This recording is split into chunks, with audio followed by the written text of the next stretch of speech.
Baby को कितना भी संभाल कर रखो, वायरल उनको हो ही जाता है। एंड खासकर विंटर्स में कफ एंड कोल्ड तो होना ही है। कान्हा को भी कफ एंड कोल्ड हो गया है। उसको इतना ज़्यादा कफ हो गया था कि हमें हॉस्पिटल लेके जाना पड़ा और इस वजह से वो काफ़ी सुस्त भी हो रहा था। कल तो हमने कान्हा को नेबुलाइज कर दिया था, उसको आज भी नेबुलाइज करना था। तो सबसे पहले मैंने किया ब्रेकफास्ट। आज तो मेरा ब्रेकफास्ट भी बेड पे ही हुआ, कान्हा के पास बैठ करके, क्योंकि आज वो बहुत ज़्यादा क्रैंकी हो रहा था। जल्दी से ब्रेकफास्ट करने के बाद फिर हमें करना था नेबुलाइज। डॉक्टर ने 2 मेडिसिन प्रिस्क्राइब की हैं। तो सबसे पहले बुडावेस्ट से हमने उसको नेबुलाइज किया। दोनों मेडिसिन से अलग अलग नेबुलाइज करना है। कल कान्हा के पापा ने उसे अपनी गोद में बैठा के नेबुलाइज किया कराया था और आज मैं उसे अपनी गोद में बैठा के नेबुलाइज करा रही थी। शुरू में 1-2 मिनट तो कान्हा शांति से नेबुलाइज कराता रहा, लेकिन बाद में फिर फैल गया, गोद से उठ के भागने लगा। 7 से 10 मिनट में ये नेबुलाइजेशन कंप्लीट हुआ। उसके बाद लेवोलिन दूसरी मेडिसिन से हमें नेबुलाइज करना था।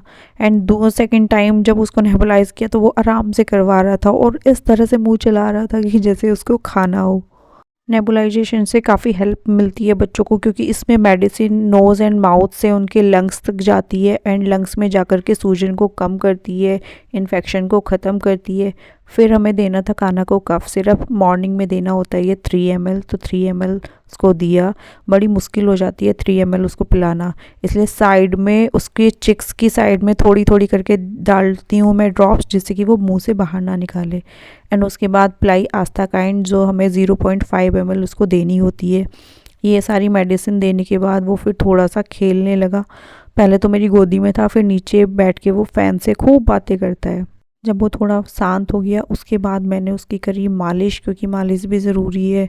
कॉलिक मसाज उसकी करनी होती है, नहीं तो फिर एक और प्रॉब्लम गैस की हो जाएगी शुरू, फिर गैस की पेन से रोने लगेगा। अभी तो कफ की वजह से ही परेशान है।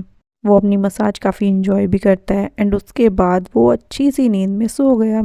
मिलते हैं कल के व्लॉग में।